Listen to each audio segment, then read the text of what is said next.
Breaking news, the mystery men. The FBI tonight releasing this image. Two men after the bombs in New York City and New Jersey. They need your help. And new reporting right here tonight amid that central question. Was the suspect acting alone? Also developing at this hour, the chaos erupting in Charlotte after a deadly police shooting, a father killed. Police and his family with two very different stories tonight. The new poll just out this evening, Hillary Clinton, Donald Trump. Just 5 days before the crucial first debate, where this race now stands. And Donald Trump with his new outreach tonight, will it work? The pilot struck on the runway, the plane coming from behind. We have the pilot right here tonight. And the split, Brad Pitt, Angelina Jolie. And tonight you'll see a surprise George Clooney take the high road. This is ABC World News Tonight with David Muir. Good evening, and we begin tonight with breaking news after those bombs in New York City and New Jersey. Tonight, the FBI wants the public's help with two mystery men. They need help identifying and finding the two men seen here, this image from a surveillance camera. And this is the poster they put out today. Authorities say they were seen making off with a suitcase on a New York City street. Investigators say leaving behind a pressure cooker bomb. Police want to question them. And ABC News just moments ago obtaining this exclusive video of the suspect walking into a New Jersey hair salon 1 day before that first bomb went off. We have new reporting right here tonight. Was that suspect acting alone? Here's ABC's chief investigative correspondent Brian Ross. The investigation into the terror that hit New York is widening tonight as police seek to talk to these two men seen on video as they came upon a suitcase that held one of the bombs. They removed what turned out to be a pressure cooker and they rolled the bag away. Police say they want to know who they are and just what they were doing with that bag. They are witnesses. They're not in any jeopardy of being arrested. This new video, obtained by ABC News, shows the suspect, Ahmad Rahami, hours before the attack, calmly walking into a New Jersey hair salon. Authorities tonight say they have yet to question him because he's still recovering in the hospital from injuries suffered in the gunfight with police. He's not medically cleared so that we can speak to him just yet. Also today, police made public a page from Rahami's handwritten journal, bloodied from his wounds, praising brother Osama bin Laden and a top ISIS leader. In the new federal charges, officials say Rahami began planning his bomb attacks at least 3 months ago, buying the bomb components on eBay, including steel ball bearings to maximize the injuries to victims. Officials say Rahami then did a kind of test run in the backyard of his family home 2 days before the blast. The scorched earth still visible today, and a video of it discovered by agents on a cell phone belonging to a family member. There's a videotape showing what appears to be someone's backyard with a pipe in the ground and an explosion that takes place. As agents look for possible accomplices, several of Rahami's family members have been questioned and their social media scoured since the initial FBI raids early Monday. The accused bomber is the one on the right in this family photo taken in Times Square, now being reviewed by agents. Rahami's wife, the mother of 2 of his 3 children, is expected to fly into the U.S. tomorrow after being interviewed by the FBI Tuesday in Dubai. All right, Brian Ross back with us tonight. And as you've been reporting, the search for these two mystery men. In the meantime, they still want to question the main suspect. Well, that's right, David. He was conscious when he was first captured after that gunfight and initially refused to cooperate in any way with the FBI. Since then, agents have not been able to follow up because he remains in the hospital, and doctors say for whatever reason, he's not medically cleared to be questioned, David. Right, Brian Ross will stay on this. Brian, thank you. In the meantime, next tonight to Charlotte, where overnight chaos erupting, anger after a deadly police shooting there. Tonight, they are bracing for more unrest. Protesters taking to the streets after the death of an African-American father. Hours later, it turned violent. 16 officers were injured. Tonight, the police and the family with two very different stories, and ABC's Eva Pilgrim is in Charlotte.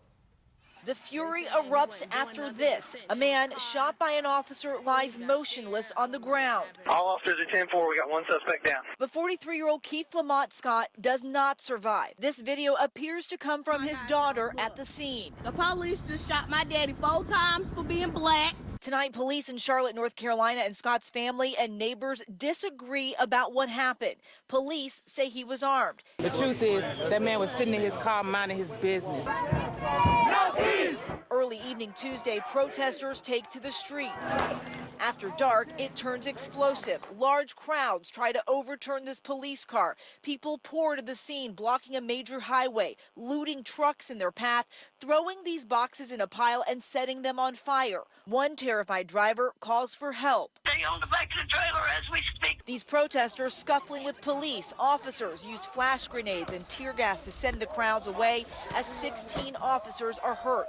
Tonight, authorities identifying the officer who fired the shot as Brentley Vinson, also African-American and now on paid leave.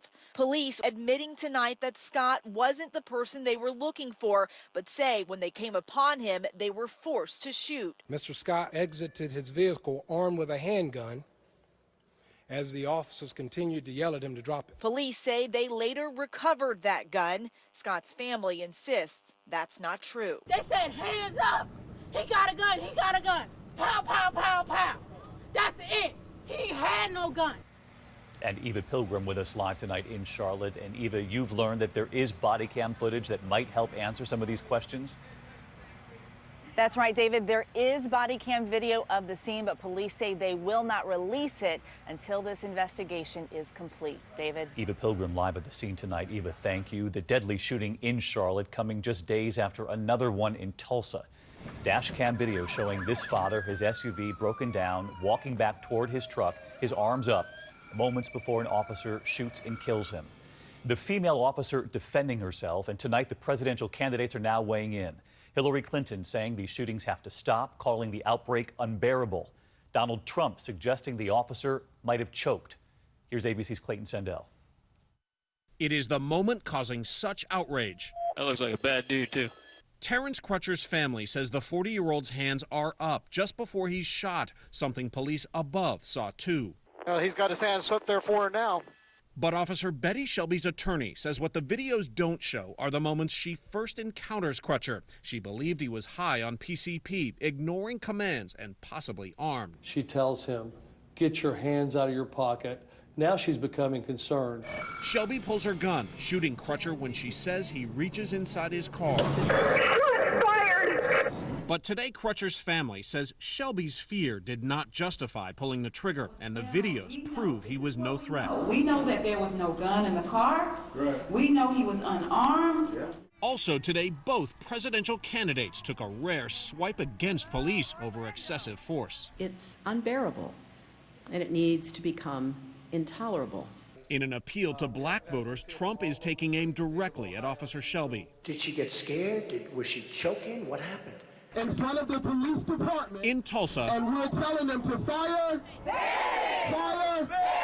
Protests have been peaceful, but activists warn the city is on edge. If they don't charge her, it may get ugly.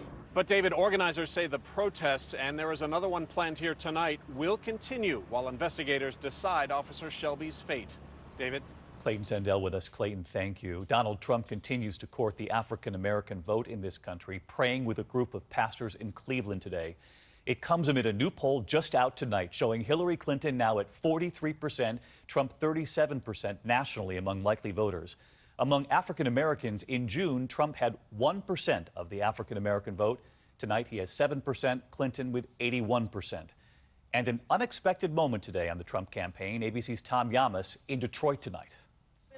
Today, Donald Trump in prayer with pastors, an event that started with a racial slur. Trump, introduced by former boxing promoter Don King, once convicted of manslaughter.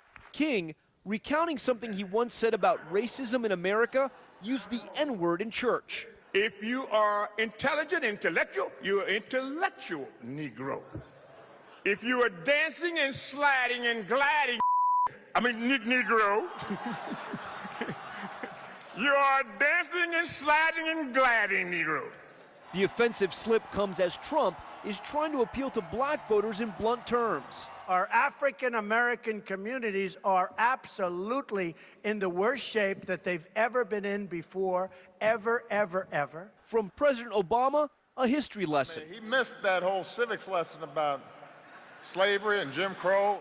And today, from Congressman John Lewis, a hero of the civil rights movement, this. I don't know what Mr. Trump is talking about. I invite him to come and walk in my shoes. Today in a Fox News town hall on issues impacting the black community, Trump promoting a controversial police tactic that some say encourages racial profiling. What would you do to help stop that violence, black on black crime? Right. I would do stop and frisk. I think you have to. This comes as Trump is also under scrutiny for using charity money donated to his foundation to settle lawsuits against his golf clubs. In one example, when Trump's Mar-a-Lago resort faced a $120,000 fine for having a flagpole that was too big, Trump settled the case by pledging $100,000 to a veterans group. The check came straight from the foundation, not from Trump's own wallet. His campaign manager admits it happened, but downplayed the issue. So let's make very clear to the viewers, a veterans charity received $100,000 because of that, and I'm sure that they benefited from it. Tax records show the billionaire himself hasn't donated a penny to his own foundation in 8 years. Still, the Washington Post reports he used foundation money to buy a Tim Tebow helmet at a charity auction and to pay for 2 portraits of himself. All right, Tom Yama's with us live tonight from Michigan. And Tom, the Trump campaign now reacting to those initial reports in the Washington Post?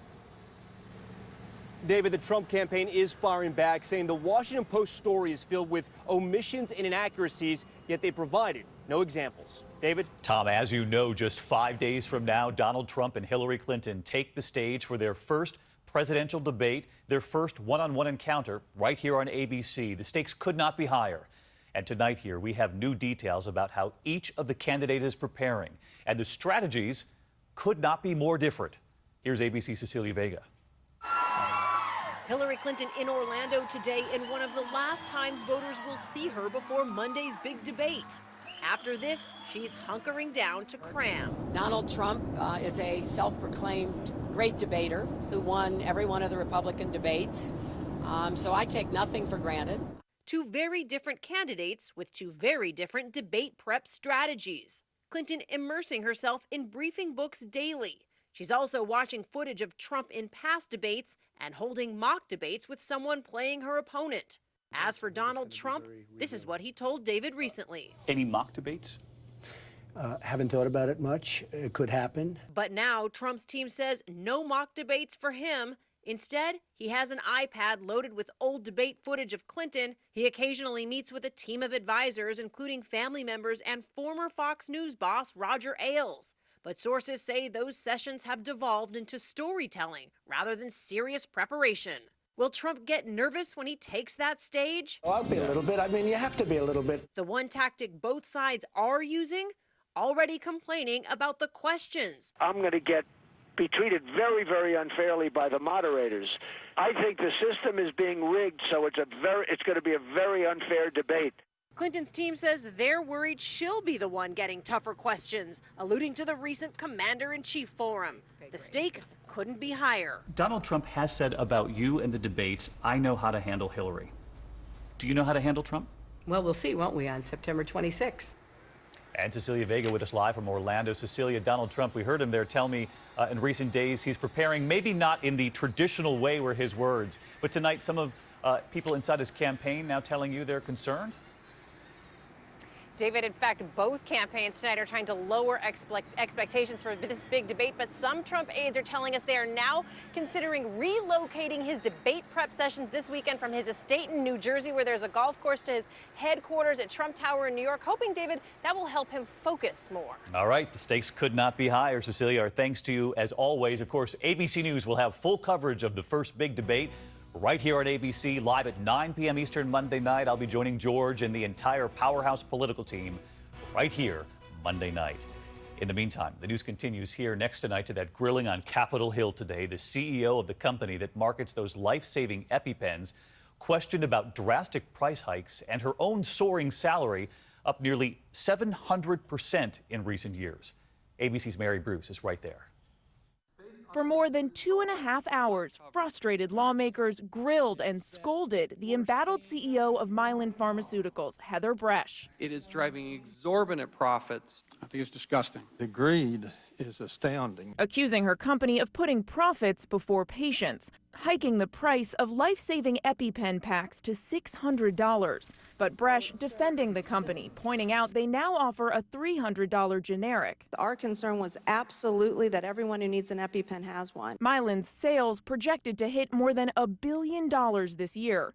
Bresch's salary is soaring too, up nearly 700% to $18.9 million. So you got a hefty increase. I am blessed and fortunate. What have you done to earn that kind of increase? And now questions about the role her mother played in promoting the device in schools when she was the head of a national education group. I certainly thought it was a very cheap shot to bring my mother into this. And for families hoping for an apology, will you apologize? Still no answer.